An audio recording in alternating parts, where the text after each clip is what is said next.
Ang mabuting balita ng Panginoon, ayon kay San Mateo.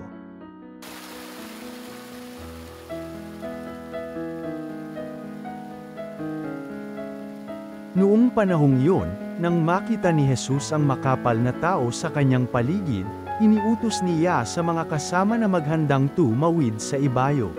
Nilapitan siya ng isang eskriba at sinabi sa kanya, "Guro, susunod po ako sa inyo saan man kayo pumaroon." Sumagot si Jesus, "May mga lungga ang mga asong gubat, at may mga pugad ang mga ibon, ngunit ang anak ng tao'y wala man lamang matulugan o mapagpahingahan." Isa naman sa mga alagad ang nagsabi sa kanya, "Panginoon, maaari po bang umuwi muna ako upang ipalibing ang aking ama?"